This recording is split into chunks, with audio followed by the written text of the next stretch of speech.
এই এই নাও তোমার পাওনাটা বুঝে নাও। তোমার ঋণ শোধ, তুমি বাসা থেকে বেরো যাও। তোমার ঋণ শোধ, তুমি বাসা থেকে বের হয়ে যাও। কি আছে এর ভিতর?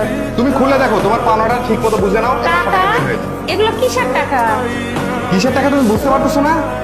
কিসের টাকা বুঝতে পারতেছো না? না তো, কিসের টাকা আনছো তুমি? বুঝতেছো না? ভালো করে দেখো, এক একটা 1 লাখ টাকার বান্ডিল। বুঝতেছো না? আবার মনে পড়তেছে না? এখনো মনে পড়তেছে না? এখনো মনে পড়তেছে না? কিসের পাওনা? আমি তো তোমার কাছে তোমার সাথে আমার কাবিন হয়েছিল কত? 3 লাখ। তোমার 3 লাখ তোমাকে বুঝাই দিছি, 3 লাখ টাকার 3টা বান্ডিল বুঝাই দিছি। এখন আমার বাসা থেকে বেরো। বাসা থেকে বেরো। কম হয়ে গেছে? নাও আরো 50,000 দিলাম। এই নাও, আরো 50,000 টাকা দিলাম। নাও। কি বলো তুমি? এসব কি বলো? 3 লাখের জায়গায় 3,50,000 দিলাম। এখন আমার বাসা থেকে বের হয়ে যাও। এখন তো আমি যা খুশি তাই করতে পারি। মেয়েদেরকে বিয়ে করার সময় কাবিন নিয়ে তো ঝামেলা হয় কিসের জন্য? আমার বিয়ের জন্য 10 লাখ টাকা কাবিন দিতে হবে। 10 লাখ টাকা কাবিন ছাড়া বিয়ে হবে না। মনে হচ্ছে তো তাই যে কাবিনের জন্যই তো মানুষ বিয়ে করে, তাই না? শোনো, যারা সংসার করতে আসে তারা না কাবিনের টাকার কথা ভেবে সংসার করতে আসে না। আমি তোমার সাথে সংসার করতে আসছি। আমি তো এই কাবিনের টাকা নেওয়ার জন্য তোমার সংসারে আসি নাই।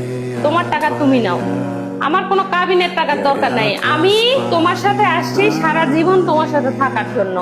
কাবিনের টাকা নিয়ে আমি কি করব? তো তোমার কাছে কাবিনের টাকা গুরুত্বপূর্ণ না? আমার কাছে আমার সংসার, আমার স্বামী, আমার সন্তান এগুলো গুরুত্বপূর্ণ। টাকা তো কাগজের নোট, আজ আছে কাল নাই। এটা দিয়ে আমি কি করব? কি 3.5 লাখ টাকা তুমি এইভাবে ছুড়ে ফেলে দিলা? এই 3.5 লাখ টাকা হয়তোবা অনেকের কাছেই অনেক মূল্যবান, তবে আমার কাছে আমার সংসার, আমার স্বামী সব থেকে বেশি মূল্যবান।